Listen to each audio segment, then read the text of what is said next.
भगवान श्री कृष्ण का नाम लेते ही आंखों के सामने उनकी मनमोहक छवि दिखने लगती है। खास तौर पर उनके बाल रूप का चेहरा सभी के मन को लुभाने वाला होता है। वे पीले वस्त्र, बांसुरी और सिर पर मोर का पंख धारण किए ही बेहद सुंदर लगते हैं।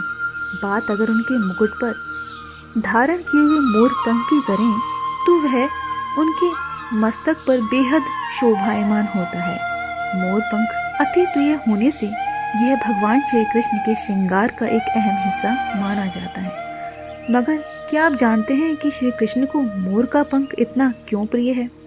तो चलिए आज हम आपको बताते हैं कि आखिर वे कौन से कारण हैं जिनके कारण मोर के पंख को श्री कृष्ण के हार श्रृंगार का एक मुख्य हिस्सा माना जाता है। यशोदा माँ बुरी नज़र से बचाने के लिए लगाती थी कान्हा को मोर का पंख। कहा जाता है कि मोर का पंख पास होने से बुरी नज़र से बचाव होता है। ऐसे में माता यशोदा श्री कृष्ण को बुरी नज़र से बचाने के लिए उनके मस्तक पर मोर का पंख लगाती थी। कहा जाता है कि जब श्री कृष्ण राधा रानी के महल में बहुत से मोर पाए जाते थे, ऐसे में जब भगवान श्री कृष्ण के उनके महल में जाकर बांसुरी बजाते थे तो उनकी मधुर आवाज़ सुन राधा नृत्य करती थी।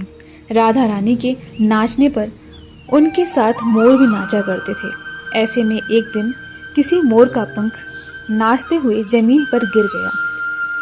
उसे श्री कृष्ण ने खुश होकर तुरंत उठा लिया और अपने मुकुट में धारण कर लिया। ऐसे में उनके मुख पर सजा स्थित मोर का पंख राधा जी के प्रेम की निशानी के रूप में सुशोभित है।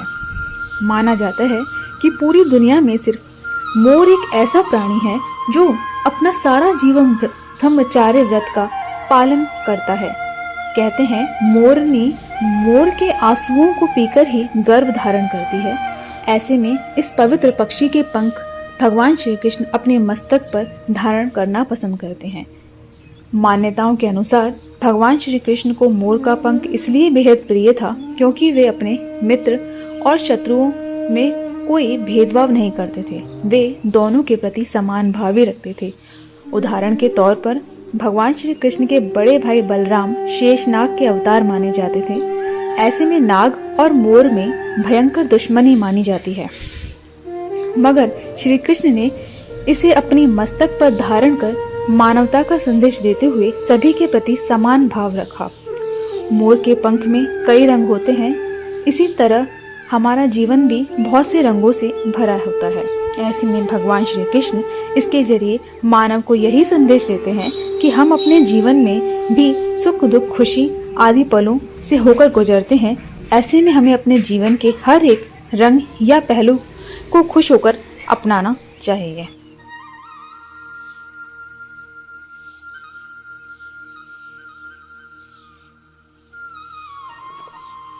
मोर पंख की कथा। राधा कृष्ण के प्रेम की कई सारी कहानियाँ हैं जिन्हें पढ़कर या सुनकर उनके प्रेम की पराकाष्ठा का एहसास होता है, लेकिन कुछ ऐसे भी किस्से हैं जिन्हें जानकर हैरानी होती है। कृष्ण के सिर पर सजने वाला मोर पंख भी ऐसे ही किस्से का हिस्सा बना और उसका परिणाम यह रहा कि श्री कृष्ण ने कलिकाल तक मोर पंख को अपने शीश पर लगाने का वरदान दे दिया। आइए इस बारे में विस्तार से जानते हैं। अद्भुत है राधे कृष्ण की यह प्रेम कथा। गोकुल में एक मोर रहता था। वह श्री कृष्ण का अनन्य भक्त था। एक बार उसने श्री कृष्ण की कृपा पाने के लिए कन्हैया के द्वार पर जाकर जप करने का विचार किया। इसके बाद वह उनके द्वार पर बैठकर कृष्ण कृष्ण जपता रहा। जप करते हुए उसे 1 बरस बीत गया, लेकिन उसे श्री कृष्ण की कृपा प्राप्त नहीं हुई। एक दिन दुखी होकर मोर रोने लगा। तभी वहां से एक मैना उड़ती जा रही थी। उसने मोर को रोता हुआ देखा तो अचंभित हुई। मैना ने सोचा कि यूं तो मोर किसी भी कारण से रो सकता है, लेकिन कन्हैया के दर पर कोई रोए यह तो अचंभित करने वाली बात है। इसके बाद मैना मोर के पास गई और रोने का कारण पूछा। तब मोर ने बताया कि 1 बरस से मैं कन्हैया को प्रसन्न करने की कोशिश कर रहा हूँ, नाम जप रहा हूँ, लेकिन कन्हैया ने आज तक मुझे पानी भी नहीं पिलाया। यह सुनकर मैना बोली, मैं श्री राधा रानी के बरसाने से आई हूँ, तू मेरे साथ वहीं चल।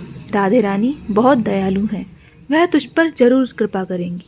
मोर ने मैना की बात मान ली और दोनों ही उड़ते उड़ते बरसाना पहुंच गए। लेकिन मोर ने राधा रानी के दर पर भी कृष्ण नाम का ही रट किया।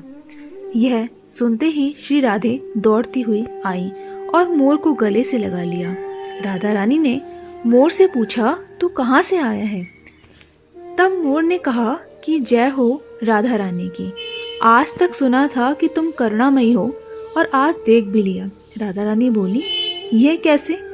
तब मोर बोला, मैं पिछले 1 बरस कन्हैया के द्वार पर कृष्ण नाम कर रहा हूँ, लेकिन पानी पिलाना तो दूर, उन्होंने तो मेरी ओर देखा तक नहीं। तब राधा रानी ने कहा कि नहीं, मेरे कान्हा ऐसे निर्मोही नहीं हैं। किशोर जी ने कहा कि फिर से तुम कन्हैया के द्वार पर जाओ, लेकिन इस बार कृष्ण नहीं, राधे राधे रटना। मोर ने राधा रानी की बात मान ली और लौटकर गोकुल वापस आ गए। फिर से कृष्ण के द्वार पर पहुंचा और इस बार राधे राधे रटने लगा। यह सुनते ही कृष्ण दौड़े चले आए और मोर से पूछा, तुम कहाँ से आए हो? तब मोर ने कहा, हे माधव, 1 बरस से तुम्हारा नाम संकीर्तन कर रहा था, तब तो तुमने मुझे पानी तक नहीं पिलाया, आज राधे राधे जपने पर दौड़े चले आए। मोर की बात सुनकर कृष्ण जी बोले, मैंने तुझको कभी पानी नहीं पिलाया, यह मेरा पाप है, लेकिन तूने राधा का नाम लिया, ये तेरा सौभाग्य है। इसलिए मैं तुझे वरदान देता हूँ कि जब तक यह सृष्टि रहेगी, तेरा पंख सदैव ही मेरे सिर पर विराजमान होगा। साथ ही जो भी भक्त राधा रानी जी का नाम लेगा, वह भी मेरे शीश पर रहेगा। तो ये थी श्री